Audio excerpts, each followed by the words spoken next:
بسم الله الرحمن الرحيم. ولو شاء الله لجعلهم أمة واحدة ولكن يدخل من يشاء في رحمته والظالمون ما لهم من ولي ولا نصير أم اتخذوا من دونه أولياء فالله هو الولي وهو يحيي الموتى وهو على كل شيء قدير. نحمده ونصلي على رسوله الكريم أما بعد فأعوذ بالله من الشيطان الرجيم. بسم الله الرحمن الرحيم. ورب اشرح لي صدري ويسر لي أمري واحلل عقدة من لساني يفقه قولي واجعل لي وزيرا من أهلي ربنا زدنا علما. اللهم أحسن عاقبتنا في الأمور كلها وأجرنا من خزي الدنيا وعذاب الآخرة. ربي يسر ولا تعسر وتمم بالخير. اللهم آنس وحشتي في قبري. اللهم ارحمني بالقرآن العظيم واجعله لي إماما ونورا وهدى ورحمة. اللهم ذكرني منه ما نسيت وعلمني منه ما جهلت وارزقني تلاوته آناء الليل وآناء النهار وَاجْعَلْهُ لِي حُجَّةً يَا رَبَّ الْعَالَمِينَ. الہی حافظ. ہم نے سورت الشورى کی آیت 1 سے 7 تک الحمدللہ کیا تھا. آج ہم آیت نمبر 8 سے سٹارٹ کر رہے ہیں. ہم ام القریٰ کا جو کانسیپٹ دیکھ رہے ہیں. کئی احادیث ہمیں بتاتی ہیں، قرآن کی آیت میں بھی آتا ہے کہ پہلا جو گھر تھا کائنات پر جو بنایا گیا، اور جو ہمیں ہسٹری پتہ چلتی ہے کہ آدم علیہ السلام نے بنایا، تب مکہ کو بکہ کہا گیا، اور قرآن میں بکہ کے نام سے وہ آیا ہے کہ پہلا گھر انسانوں کے لیے جو بنایا گیا وہ یہ گھر تھا. گھر ہم دیکھتے ہیں ایک طرح سے کور ہوتا ہے. آپ سمجھے کہ اسپرچولی مسلمانوں کے لیے، انسانوں کے لیے کور بنایا گیا ہے مکہ کی سرزمین کو، کہ یہ کور ہے، دس از دا سینٹرل پلیس. اور یہاں سے سمجھے نور کی شعائیں نکل رہی ہیں جو ہر جگہ جا رہی ہیں، اور وہ نور ہدایت ہے.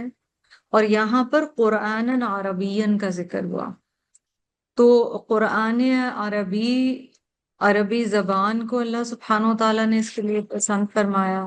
What are the core elements over here? It is Makkah. It is the last prophet of Allah, Rasulullah sallallahu alaihi wasallam. The book based on the wahi that came to Rasulullah sallallahu alaihi wasallam, the Quran. It is the language of Arabi. کہ اس سے پھر سمجھے circles نور کے اور جگہ نا بڑھتے چلے جا رہے ہیں، starting from Mecca but going throughout the world. ہدایت ہر جگہ جا رہی ہے. اور ہمیں یہ بھی بتایا گیا ہے کہ آپ ڈرائیں، بار بار آپ دیکھ رہے ہیں لِتُنذِرَ أُمَّ الْقُرَىٰ وَمَنْ حَوْلَهَا وَتُنذِرَ يَوْمَ الْجَمْعِ لَا رَيْبَ فِيهِ. بار بار نون دال را یہاں پر آ رہا ہے which means warning، ڈراوا. آپ کو اس سے کیا لگا؟ تَكَادُ السَّمَاوَاتُ يَتَفَطَّرْنَ مِنْ فَوْقِهِنَّ وَالْمَلَائِكَةُ يُسَبِّحُونَ بِحَمْدِ رَبِّهِمْ وَيَسْتَغْفِرُونَ لِمَنْ فِي الْأَرْضِ أَلَا إِنَّ اللَّهَ هُوَ الْغَفُورُ الرَّحِيمُ. یہ آیت بہت اہم ہے، بہت ساری چیزیں ہیں. جی شہبانو. جی، جو آپ نے بتایا تھا وہ یہی کہا تھا کہ اس کے دو مطلب ہیں. ایک تو یہ ہے کہ آسمان ہی مطلب اوپر سے پھٹ پڑے، یا پھر یہ کہ وہ جو فرشتے اوپر ہیں وہ مطلب نیچے آ جائیں، دونوں صورتوں میں. اور وہ خود مطلب آسمان اپنے اوپر پھٹ پڑے. اور دوسری بات یہ کہ اللہ تعالیٰ کو ہماری حمد کی اس لحاظ سے بھی ضرورت نہیں ہے کہ اس کے پاس تسبیح کرنے کے لیے بہت سارے فرشتے موجود ہیں، اور وہ نہ صرف یہ کہ وہ اللہ کی تسبیح کرتے ہیں بلکہ وہ بخشش بھی مانگتے ہیں زمین پہ رہنے والوں کے لیے. بالکل، جو تعلق ہے فرشتوں کا اہل ایمان سے، دیٹس بیوٹیفل. اچھا، ایک دو چیزیں. فرشتے اللہ کی وہ مخلوق ہیں جو اپنی مرضی سے کچھ نہیں کر سکتے. سو ایون اگر وہ ہمارے لیے یا اہل ایمان کے لیے استغفار کر رہے ہیں، اللہ تعالیٰ کی طرف سے ڈائریکشنز آ رہی ہیں. So what a big blessing from Allah سبحانہ و تعالیٰ کہ اللہ تعالیٰ فرشتوں کو کہہ رہے ہیں کہ ان کے لیے استغفار کرو، انہیں ہدایات دی گئی ہیں.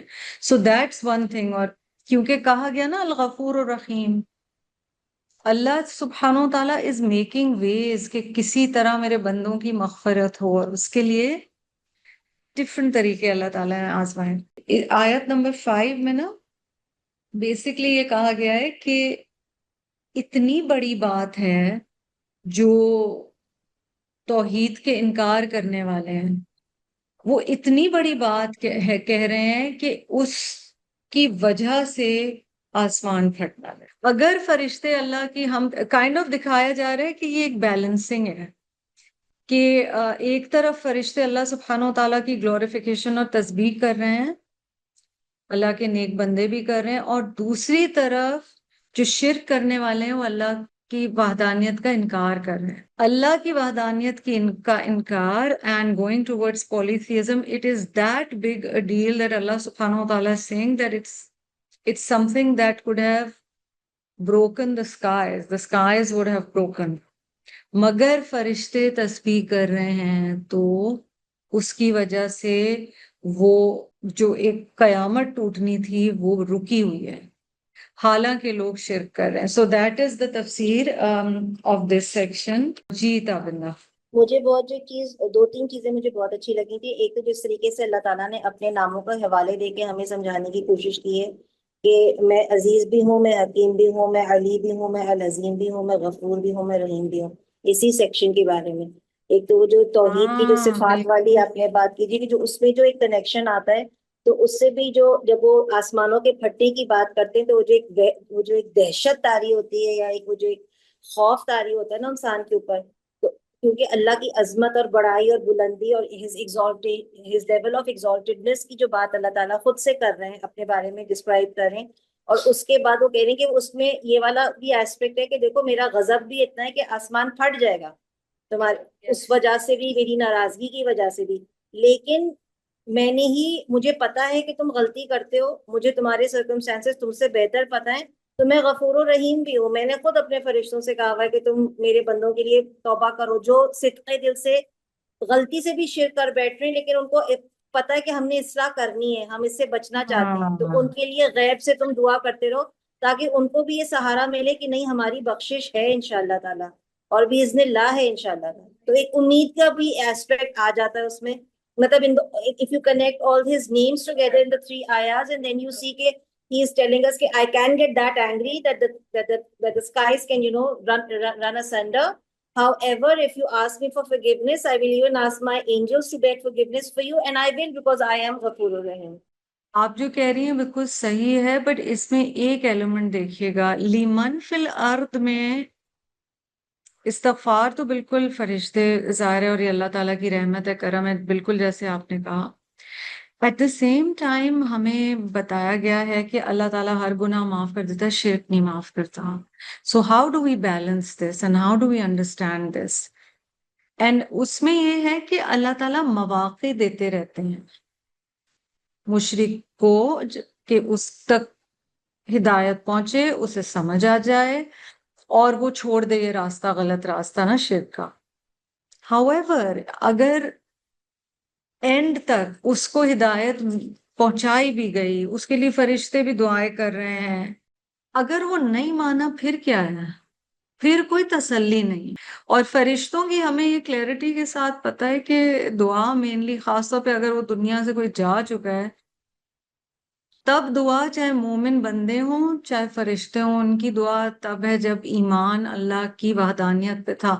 کور چیز یہاں پر ہے، یہ نتیجہ نہ ہم اخذ کر لیں کہ فرشتے تو مشرکین کے لیے بھی دعا کریں، دعا استغفار کی بھی کہ یا اللہ انہیں معاف کر دے اور یا اللہ انہیں صحیح راستے پہ لے آ۔ تو یہ دعا اس میں وداؤٹ سینگ شامل ہے۔ قرآن میں دوسری جگہ بھی سملر آتا ہے which will make the تفسیر of this verse clearer۔ یہ سورت مریم کی آیت نمبر 90 ہے، تکاد السماوات یتفطرن منہ وتنشق الارض۔ وہاں صرف السماوات کی بات نہیں، زمین کے پھٹنے کی بھی بات ہے۔ وتخر الجبال حدا، یعنی بتا رہے ہیں اللہ سبحانہ و تعالیٰ یہاں پر کہ پہاڑ بھی پھٹ جائیں، یعنی اتنی بڑی بات ہے۔ اور اگلی آیت 91 کیا کہتی ہے؟ ان دعوا للرحمن ولدا، that they attribute to the most merciful a son. اللہ الرحمن کے لیے انہوں نے ایک بیٹا قرار دیا. اور جو پچھلی آیت تھی اس میں یہی تھا کہ the heavens almost ruptured therefrom and the earth splits open and the mountains collapse in devastation. اور یہاں یہ جو سورت شورا کی آیت ہے اس میں ہمیں یہ بتایا گیا ہے کہ توحید کا انکار اور شرک اتنا بڑا گناہ ہے کہ اس سے آسمان پھٹ پڑے ہیں. اور یہ اللہ کی رحمت ہے کہ فرشتے تسبیح کر رہے ہیں تو اس سے نا وہ سمجھے تھوڑا بیلنس آؤٹ ہو گیا ہے. And balance out in the sense کہ اللہ سبحانہ و تعالیٰ مہلت دے رہے ہیں. پر اگر کسی تک ہدایت پہنچ گئی اور وہ پھر بھی نہیں مانا تو پھر مشکل سچویشن اس کے لیے ہو جاتی ہے. عقیدہ ایسی چیز ہے جس میں بہت زیادہ احتیاط کی ضرورت ہے. ہم یہ جو باتیں بھی کہتے رہے ہیں نا یا ہمارے بڑے بھی کہتے رہے ہیں انلیس یہ چیز قرآن اور سنت سے پروون ہو ہم نہیں کہہ سکتے ایسا. مثلاً اللہ کو کوئی میرا عمل شاید پسند آ گیا، یہ عقیدے میں گڑبڑ والی بات ہے اور یہ اتنا کامنلی بولی جاتی ہے. پر ہم ایک چیز سمجھ لیں، ہم کچھ کر لیں. پہلی بات تو اگر کوئی نیکی کی اس کی توفیق صرف اللہ کی طرف سے، ہماری تو کوئی مجال نہیں. پر ہم کچھ بھی کر لیں، اگر اللہ سبحانہ و تعالیٰ نے فیصلہ کیا ہوا ہے کسی چیز کا، قدر اللہ ہے وہ. آپ دیکھیں فلسطین میں کئی علماء کہتے ہیں کہ وہ قسمیں کھاتے ہیں کہ فلسطین میں ہر قدم پر اولیاء اللہ اس وقت بھی موجود ہیں، بٹ اللہ سبحانہ و تعالیٰ کی مرضی کی وجہ سے. تو جہاں بالکل یہ پاسبلٹی ہے کہ نیک لوگوں کی دعاؤں کی وجہ سے، اور ان دعاؤں کی توفیق بھی ہمیں یاد رہے کہ اللہ نہیں دی ہے. جس طرح میں بار بار کہہ رہی ہوں، فرشتوں کو یہ استغفار کا حکم بھی اللہ کی طرف سے ہے. پلیز انڈرسٹینڈ، فرشتے وہ مخلوق ہیں جن کو فریڈم آف چوائس نہیں ہے، انہیں جو حکم دیا جا رہا ہے وہ کر رہے ہیں. یہ ہم نے بات الحمدللہ مثلاً اسٹیبلش کر لی ہے کہ اگر کوئی بہت بھی نیک انسان ہے تو ہم کہیں گے کہ ہماری اللہ تعالیٰ سے امید ہے کہ انشاءاللہ یا رب انہیں جنت میں مقام عطا فرمان. اللہ تعالیٰ ہی فرشتوں کو کہتے ہیں اور فرشتے پھر مستقل معافی مانگتے ہیں. اچھا، مومنین کے لیے فرشتوں کا استغفار کرنا، دعائیں کرنا، قرآن کی محافل کو ڈھک لینا اپنے پروں سے، یہ سب بہت جگہ ہے. یہاں پہ تھوڑا سا ہم دیکھ بھال کے چلیں گے کیونکہ یہاں پر ان لوگوں کا بھی ذکر ہے جو کہ اللہ کی بات نہیں مانتے. آپ کو پچھلی امتوں کے اگر آپ پڑھو گے اور ابھی کے دور میں بھی دیکھو گے، آپ کو ہر طرح کی مثالیں مل رہی ہیں. isn't it? You get examples in which دنیاوی طور پہ بالکل بچا لیا گیا لوگوں، واللہ عالم. اور کئی جگہ یہ بھی ہے جو میں آپ کو فلسطین کا اگزامپل دے رہی ہوں کہ بہت آزمائش ہے وہاں. ہم نے احد کا واقعہ دیکھا ہے، ہم نے بہت نبی صلی اللہ علیہ وسلم کی زندگی، ابھی محرم گزرا ہے 9 اور 10 محرم، تو ہمارے لیے کائنڈ آف ایک ریویژن ہو جاتی ہے کربلا کے واقعے کی. So those things are also there. یہ رب کی مرضی ہے، جب وہ بچانا چاہے وہ بچا لے. اگر بچ جاتے ہیں ہم یا کوئی خیر آ جاتی ہے گناہوں کے باوجود، اس کی بھی تمام تعریف اور تمام شکر اس کے لیے اللہ سبحانہ و تعالیٰ کا ہے کہ اگر اس نے اس بستی میں نیک لوگوں کو ڈالا جنہیں اس نے نیکی کا اذن اور توفیق دی اور ان دعاؤں کو رب تعالیٰ نے قبول کیا. یہ سارا معاملہ اللہ سبحانہ و تعالیٰ کی مرضی پہ ہے. ہیومنس کریڈٹ بہت کم لے سکتے ہیں، میں آپ کو بتاؤں in a nutshell. We aren't really doing a whole lot. وَلَوْ شَاءَ اللَّهُ لَجَعَلَهُمْ أُمَّةً وَاحِدَةً. If Allah wanted, He could have made all of them a single nation. وَلَكِنْ يُدْخِلُ مَنْ يَشَاءُ فِي رَحْمَتِهِ. But He admits to His mercy whom He pleases. وَالظَّالِمُونَ مَا لَهُم مِّن وَلِيٍّ وَلَا نَصِيرٍ. And as for the wrongdoers, they will have no protector nor helper. یہاں پر جو ہم words دیکھیں گے particularly اللہ امتن واحدتن، رحمت، الظالمون، ولی، نصیر. یہاں پر شاء جو آیا ہے شین یا حمزہ ہے، ٹھیک ہے، اس کا روٹ اتخذو کا وہی روٹ ہے، حمزہ خا ذال. اگر اللہ چاہتا تو سب کو ایک گروپ بنا دیتا، single nation, in terms of belief, in terms of ending, انجام کیا ہے، عاقبت کیا ہے، سب ایک ہی پہ ہو جاتے۔ یہ جو حدیث آتی ہے نا، حضرت عبداللہ ابن عمر رضی اللہ تعالی عنہ سے روایت ہے۔ آپ کو پتہ ہے the 11th chapter اس آیات میں آتا ہے 103 to 105 chapter 11. Indeed in that there is a sure lesson for those who fear the torment of the hereafter، یعنی نشانی ان کے لیے جو آخرت کے عذاب سے ڈرتے ہیں۔ That is a day whereon will be gathered together، یعنی وہ دن ہے جس دن سب کو یوم مجموع لہ الناس، ٹھیک ہے، سارے انسانوں کو جمع کیا جائے گا۔ And that is a day when all will be present، یعنی آسمان و زمین میں جو اللہ کی مخلوق ہے سب جمع ہوں گی۔ And we delay it only for a term fixed، ایک وقت مقررہ کے لیے صرف اللہ تعالیٰ نے اس دن کو ڈیلے کیا ہے۔ On the day when it comes no person shall speak except by his leave، وہ دن جب آئے گا تو اللہ کی اجازت کے بغیر کوئی کچھ بول بھی نہیں سکے گا۔ Some among them will be wretched and others blessed، فَمِنْهُمْ شَقِيٌّ وَسَعِيدٌ، اللہ ہمیں سعید میں سے بنا لے۔ تو اس کے حوالے سے حدیث میں آتا ہے کہ نبی صلی اللہ علیہ وسلم، حضرت عبداللہ ابن عمر کہتے ہیں نبی صلی اللہ علیہ وسلم ہمارے پاس آئے، وہ کتابیں انہوں نے ہاتھ میں اٹھائی نہیں تھی۔ نبی صلی اللہ علیہ وسلم نے کہا تمہیں پتہ ہے یہ دو کتابیں کیا ہیں؟ ہم نے کہا ہمیں تو نہیں پتا جب تک آپ ہمیں نہ بتائیں یا رسول اللہ صلی اللہ علیہ وسلم۔ جو سیدھے ہاتھ میں کتاب تھی اس کے بارے میں حضور صلی اللہ علیہ وسلم نے فرمایا This is a book from the Lord of the worlds containing the names of the people of paradise and their fathers and tribes. All of them are detailed down to the last one of them and nothing will be added or taken away from it. سیدھے ہاتھ والی کتاب میں یعنی اللہ رب العالمین کی طرف سے کتاب ہے، اس میں تمام ان لوگوں کے نام ہیں جو جنت میں جانے والے ہیں، اور ان کے باپ دادا اور ان کے قبیلے، سب تفصیلات، ان میں سے آخری شخص تک کی تفصیلات، نہ اس میں کچھ اضافہ کیا جائے گا نہ اس میں سے کچھ کمی کی جائے گی۔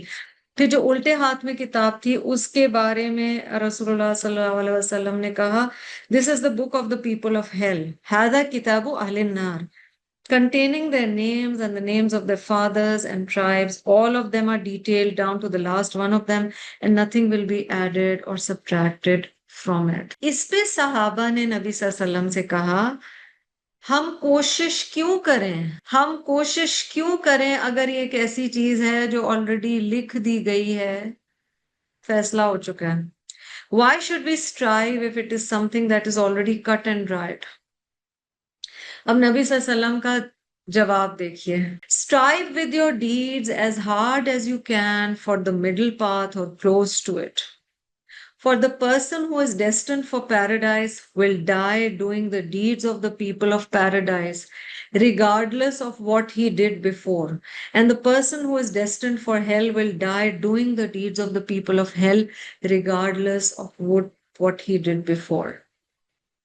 نبی صلی اللہ علیہ وسلم نے کہا بہت کوشش کرو، جتنی جان لگا کے کوشش کر سکتے ہو بیچ والے راستے کی یا اس کے قرب کی، کیونکہ جس شخص کے لیے جو اہل الجنہ میں سے ہے وہ نیکی کا کام کرتے ہوئے مرے گا چاہے پیچھے اس نے کوئی گناہ کیا ہو۔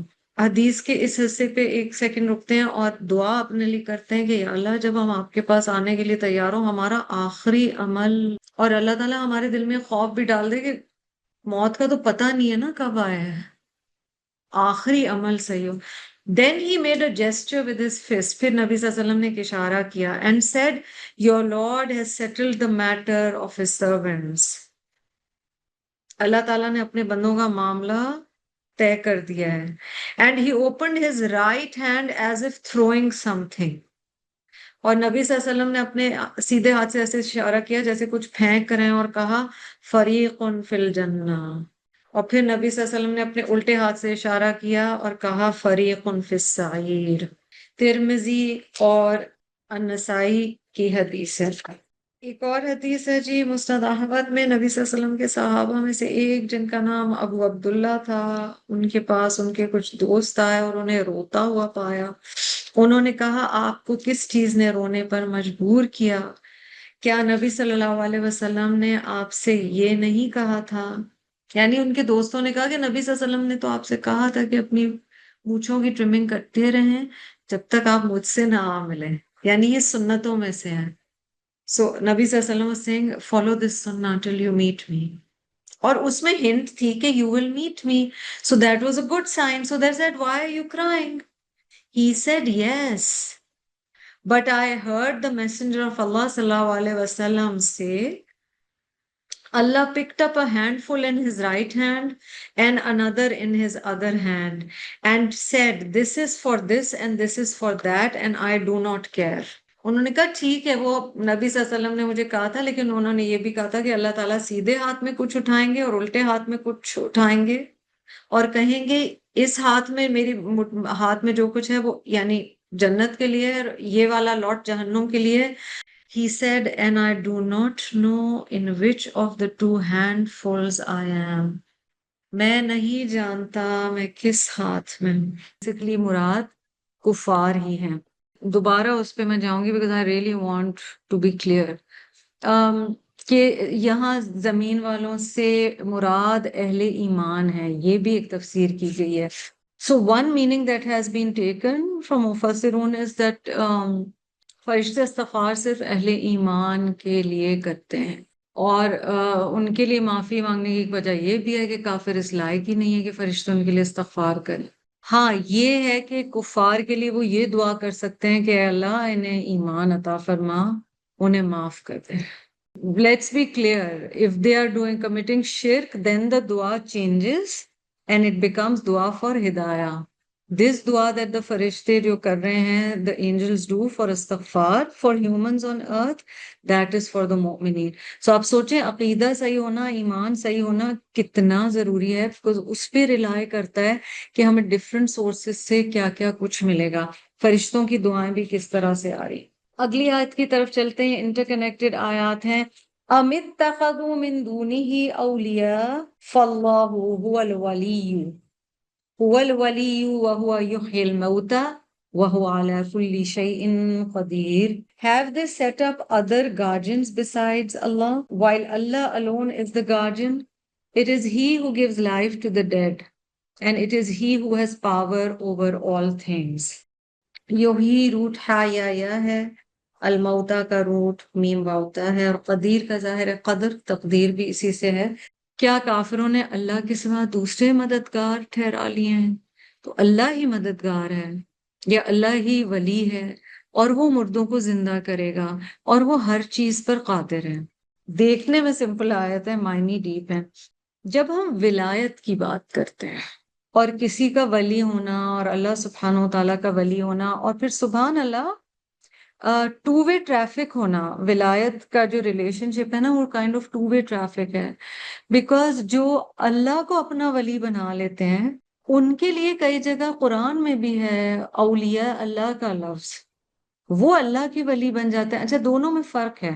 ولایت کا ایک معنی ہے گارڈین شپ، تو اس معنی میں کہ اللہ سبحانہ و تعالیٰ پر پورا کا پورا توکل ہو، ریلائنس اللہ پر ہے، ڈپینڈنس اللہ پر ہے، اللہ ہی پہ بھروسہ ہے، اللہ ہی سے مدد مانگتے ہیں. ایاک نعبد و ایاک نستعین. اس میں اللہ سبحانہ و تعالیٰ کے ایٹریبیوٹس میں سے بھی ہے الولی. اللہ ولی ہے مومنین کا.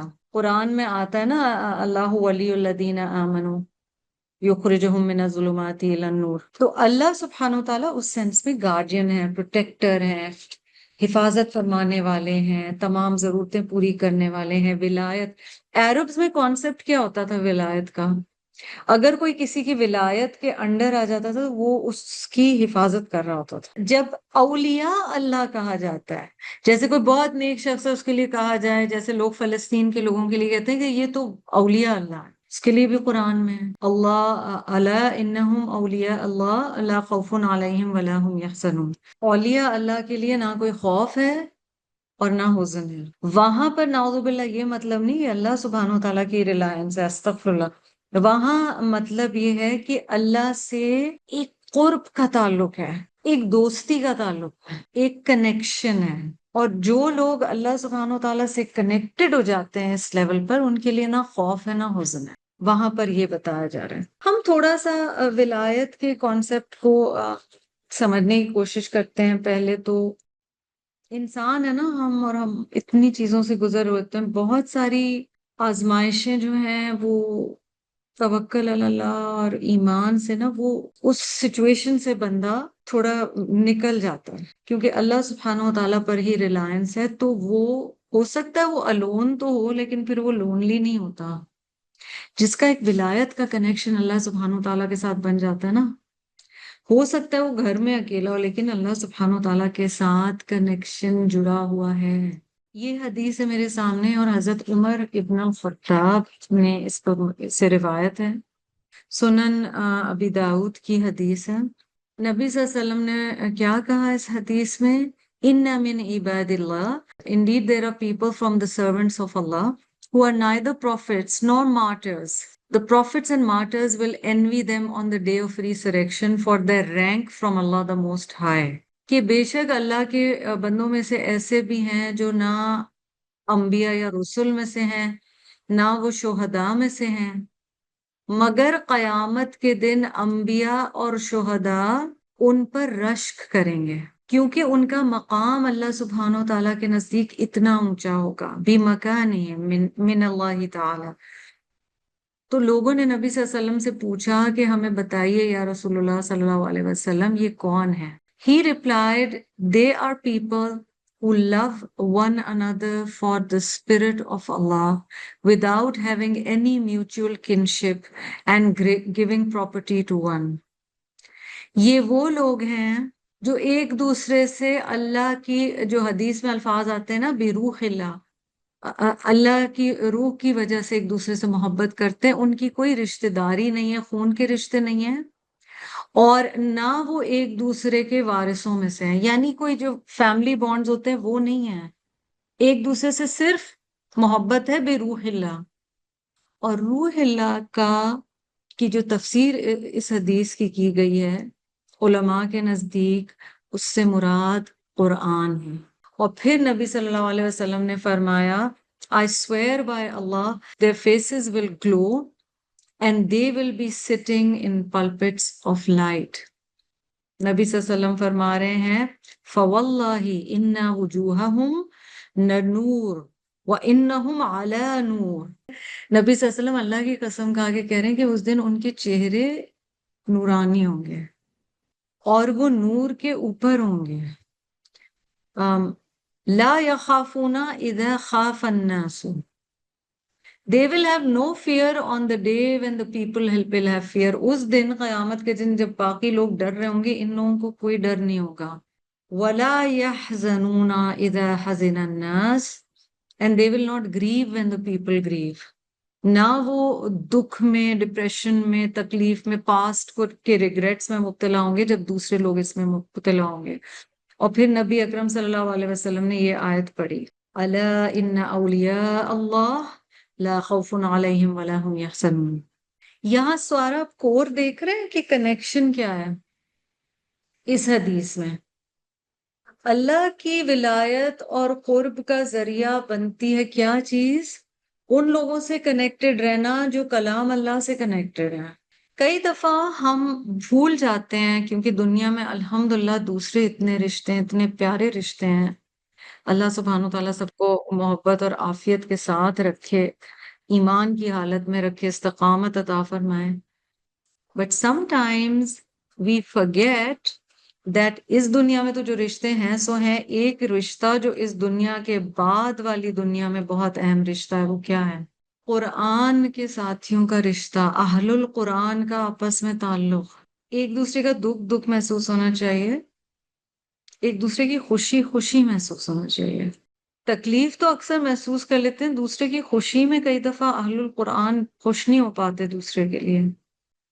اور مجھے ہمیشہ یہ خیال آتا ہے کہ کیا ہم ویلیو کرتے ہیں کہ جو میرے ساتھ قرآن پڑھ رہا ہے اسے اللہ نے چنا ہے، یہ قدر اللہ ہے کہ یہ شخص میرے ساتھ قرآن کے سفر پہ گزر رہا ہے، اسے اللہ نے میرے لیے چنا ہے۔ میرا اس سے کیا تعلق ہے؟ تعلق ایسا ہونا چاہیے کہ اپنے کسی ساتھی کی بیماری کا پتہ چلے تو آپ اس کے لیے صدقہ دے سکیں. تعلق ایسا ہونا چاہیے کہ اس کے لیے دعا کریں، اس کے بغیر کہے کہ میرے لیے دعا کرو، اور اسے آپ کو بتانے کی بھی ضرورت نہ ہو کہ میں نے تمہارے لیے دعا کی. You just are sure this person. Of course دعا دیتے ہیں، گفٹس ایکسچینج کرتے ہیں، محبتیں بڑھتی ہیں، لیکن کنیکشن، میک ٹائم. اس کو پرائرٹی سمجھا کریں کہ قرآن کے ساتھیوں سے ملنا ہے. ان سے ملنے کے لیے اگر سفر کرنا ہے تو سفر کرنا ہے، ان سے کنیکٹ ہونا ہے، ان کے لیے ٹائم نکالنا ہے، ان سے کبھی فون پہ بات کر لینی ہے، ان سے ان کی طبیعت پوچھ لینی ہے. یاد رکھیں یہ کنیکشن جو اس حدیث میں بتایا گیا ہے، مائی گاڈ، کہ یہ وہ لوگ ہیں جو اللہ روح اللہ سے کنیکٹڈ ہیں، اور اس کا مطلب قرآن بتایا گیا ہے. تو یہ ایک بہت امپورٹنٹ کنیکشن ہے. پھر روایت ایک اور آپ کو بتاتی ہوں، یا حدیث جو مسند احمد بن حنبل میں ہے، اور سبحان اللہ اٹس اے بیوٹیفل حدیث آلسو. اور یہ حضرت عائشہ رضی اللہ تعالی عنہ ہماری ماں، ان سے رپورٹڈ ہے. The messenger of Allah sallallahu alaihi wasallam said, I swear an oath upon three truths. 3 سچائیاں ایسی ہیں، نبی صلی اللہ علیہ وسلم کہہ رہے ہیں 3 سچائیاں ایسی ہیں جن پہ میں قسم کھاتا ہوں. پہلی سچائی، Allah Almighty does not make one with a share in Islam like one without. یعنی ایک شخص جس کا اسلام میں حصہ ہے، یعنی اسلام کے بیس پہ جو اعمال ہیں ان میں حصہ ہے، اور ایک شخص جس کا ان اعمال میں یا ایمان میں کوئی حصہ نہیں ہے، برابر نہیں ہو سکتے. ٹھیک ہے، یہاں پر یہ بات کہی جا رہی ہے. پھر نبی صلی اللہ علیہ وسلم نے ایکسپلین کیا the shares of Islam are 3. اسلام کے 3 حصے ہیں، prayer, fasting and charity. صلاۃ جسے ہم نماز کے نام سے بھی جانتے ہیں، روزہ رکھنا اور صدقہ کرنا. اب صدقہ فرضی صدقہ بھی ہو سکتا ہے جیسے زکوٰۃ ہے، نفل صدقہ بھی ہو سکتا ہے. ٹھیک ہے. پھر دوسری چیز، اللہ Almighty will not take a servant as an ally in this world but entrust him to another on the day of resurrection. یہ ہماری اس آیت سے کنیکٹڈ حصہ ہے. وَلَا يَتَوَلَّ اللَّهُ عَزَّ وَجَلَّ عَبْدًا فِي الدُّنْيَا فَيُوَلِّيهِ غَيْرَهُ يَوْمَ الْقِيَامَةِ. ایسے نہیں ہوگا کہ اللہ سبحانہ وتعالیٰ اپنے بندوں میں سے کسی ایک کو اپنا ولی بنائے، ولی کے طور پہ ایکسیپٹ کرے اس دنیا میں، اور قیامت کے دن کسی دوسرے کے حوالے کر دے. سبحان اللہ. یہاں یہ تسلی ہے کہ اگر دنیا میں ولی اللہ بن گئے یا کنیکشن ہو گئی اللہ سے، ولایت کی، اللہ سبحانہ وتعالیٰ میں سے بنائے عافیت اور استقامت کے ساتھ، تو اللہ تعالیٰ کہہ رہے ہیں آخرت میں بھی اللہ تمہیں کسی اور کے حوالے نہیں کرے گا. اتنی پیاری بات ہے. اور تیسری چیز جو اس حدیث میں بتائی جا رہی ہے، and a man does not love a people but that Allah will resurrect him with them. تیسری چیز کہ اللہ کہ کوئی انسان جن سے محبت کرتا ہے انہی کے ساتھ اللہ سبحانہ وتعالیٰ انہیں دوبارہ جی اٹھائیں گے. So the company, the social circle, the people we move with, they are so important. آخرت میں بھی انہی کے ساتھ ہوں گے جن سے پیار ہوگا. اور چوتھی چیز نبی صلی اللہ علیہ وسلم نے ایک اضافہ کیا یہاں پر. انہوں نے کہا the fourth, if I were to swear upon it, I hope it would not be sinful. یہ بھی بڑی پیاری بات کہی کہ نبی صلی اللہ علیہ وسلم کہہ رہے ہیں چوتھی چیز اگر میں اس کے لیے بھی قسم کھا کے وہ بات بولوں تو مجھے امید ہے کہ یہ گناہ نہیں ہوگا. Allah Almighty does not conceal the sins of a servant in the world, but that he will conceal them on the day of resurrection. سبحان اللہ. جس بندے کے گناہوں پر اللہ نے اس دنیا میں پردہ ڈال دیا، اس کے گناہوں پر اللہ سبحانہ و تعالیٰ آخرت کے دن بھی پردہ ڈالیں گے. نبی صلی اللہ علیہ وسلم کہہ رہے ہیں میں اس پہ قسم کھانا چاہتا ہوں اور مجھے امید ہے کہ یہ قسم گناہ نہیں ہوگی. یعنی ہی سو شیور کہ یہ بات بھی بالکل کنفرمڈ ہے. اللہ کی رحمتیں دیکھیں ہمارے کن کن گناہوں پہ اس نے پردے ڈالے ہوئے ہیں. کئی دفعہ پاسٹ میں ہو سکتا ہے انسان ہے نا، ہم نے کوئی ایسی چیز کی ہو کہ اب ہم سوچتے ہیں یا اللہ میں نے یہ کیا کیا تھا. اور وہ کسی کو نہیں پتا، ہو سکتا ہے اولاد کو نہ پتا ہو سکتا ہے شوہر کو نہ پتا ہو، والدین کو کئی دفعہ اپنے بچوں کے کچھ گناہ نہیں پتا ہوتے، اور ایسا ہی ہونا چاہیے. گناہوں کی اشاعت پسند نہیں فرمائی گئی. اور رب تعالیٰ کی کتنی رحمت اس دنیا میں مطلب پردہ ڈالا ہے، اور نبی صلی اللہ علیہ وسلم کہہ رہے ہیں کہ امید یہی ہے کہ آخرت میں بھی پردہ ہو. اچھا، یہاں پر ایک وہ حدیث کا مفہوم بھی یاد رکھیں کہ بندہ اپنے کسی ساتھی کے گناہ پر اگر پردہ ڈالتا ہے، اللہ اس کے گناہوں پر پردہ ڈالتا ہے. کمنگ بیک ٹو ولایت من دونہ اولیاء، آیت نمبر 9 میں کہا جا رہا ہے اللہ کو چھوڑ کر دوسروں کو ولی بنا لیا، اور اللہ تعالیٰ پھر کہہ رہے ہیں فاللہ هو الولی، پس اللہ وہی الولی ہے، اور وہی مردوں کو زندہ کرے گا، اور وہی ہر چیز پر قادر ہے. اللہ سبحانہ وتعالیٰ کی جو تعریف بیان ہو رہی ہے نا، جو particular attributes of Allah subhanahu wa ta'ala being discussed in these verses and being mentioned, highlight them, absorb them. اور اللہ سبحانہ و تعالیٰ سے ہمیں دعا کرنی چاہیے، یا ربی آپ میرے ولی بن جائیں، آپ اپنی گارڈین شپ میں مجھے لے لیں، آپ حفاظت فرمائیں. ولایت، جب اللہ کسی کا ولی ہو جاتا ہے نا، تو again I'm saying many people might be alone, they won't be lonely because this connection with Allah subhanahu wa ta'ala. اور جو اندر کی ایک لونلینس ہوتی ہے نا، جب آپ بہت سارے لوگوں میں بھی اور تب بھی آپ تنہا محسوس کر رہے ہو، اس کا علاج ایمان ہی ہے، اللہ ہی کی ولایت اس کا علاج ہے. اچھا، اس میں ہم ہو سکتا ہے کوئی انٹروورٹ ہو یا اسے تنہائی پسند ہو. بہت سارے علماء ایسے گزرے ہیں جو یہ ورڈ ہے جو آتا ہے اسپرچل سائنسز میں، عزلت، جس کا مطلب ہوتا ہے کہ آپ تھوڑا سا نا اپنے شیل میں چلے جاتے ہیں، آپ ریٹریٹ کر جاتے ہیں، آپ اتنا سوشلائز وغیرہ نہیں کر رہے ہوتے. بہت اولیاء اللہ اور بہت اللہ کے نیک بندے گزرے ہیں جو کانشیسلی عزلت اختیار کرتے تھے. ٹھیک ہے، they wouldn't mingle too much because انسانوں کے ساتھ جب ہم ہوتے ہیں ہمارے بہت سارے گناہ تبھی ہو رہے ہوتے ہیں، منہ سے باتیں نکل جاتی ہیں، بہت ساری چیزیں. ایک وہ ہے کہ طبیعت میں ہی ہے کہ تنہا رہنا، جیسے آج کل بہت یہ کہا جاتا ہے نا کہ بس آپ اپنی دنیا میں رہیں اور اکیلے رہیں اور خوش رہیں. وہ الگ نیت ہے. یہاں بات کی جا رہی ہے کہ تنہائی میں بھی رب سے دوستی اتنی کر لی ہے کہ تنہائی لگ نہیں رہی ہے.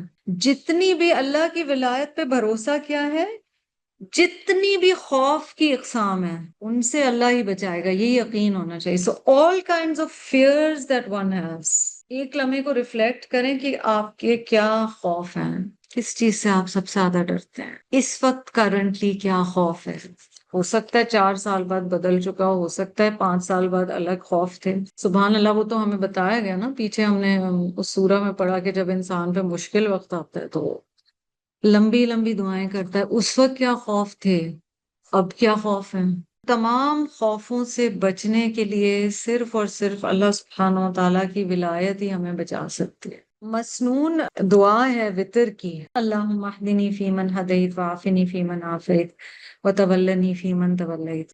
دعائے قنوت بھی اسے کہا گیا ہے. لا یعز من عادیت، نہیں عزت دی جا سکتی جس نے اللہ تعالیٰ آپ سے دشمنی کی. بٹ اس کا اپوزٹ سائڈ کیا ہے جو اس آیت سے کنیکٹڈ ہے؟ لا یذل من والیت، یا اللہ جسے آپ نے اپنا ولی بنا لیا نا، اس سے ذلیل کرنے والا، نیچا دکھانے والا، ذلت دینے والا کوئی ہے ہی نہیں. اور پھر اللہ کی تعریف ہے اس دعا میں، تبارکت ربنا وتعالیت نستغفرک اللہم ونتوب الیک وصلی اللہ علی النبی. تو یہ جو وتر کی دعا ہے، اٹس سو بیوٹیفل. اللہ ہی اپنے بندوں کو رسوائی سے بچاتا ہے. ہمارے بہت سارے خوف لوگوں کے حوالے سے بھی ہوتے ہیں، اور یہ ہمیں دعاؤں میں بھی سکھایا گیا نا کہ اللہ تعالیٰ ہمیں دنیا میں خزیت دنیا یعنی دنیا کی رسوائی سے بچا لے، اور عذاب الآخرہ آخرت کے عذاب سے بچا لے.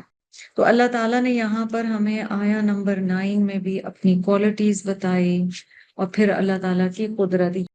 اللہ ہمارا آخری عمل ہمارا بہترین عمل کر لے، ہمارا ہر عمل اپنی مرضی کا کر لے اور ہم سے راضی ہو جائے.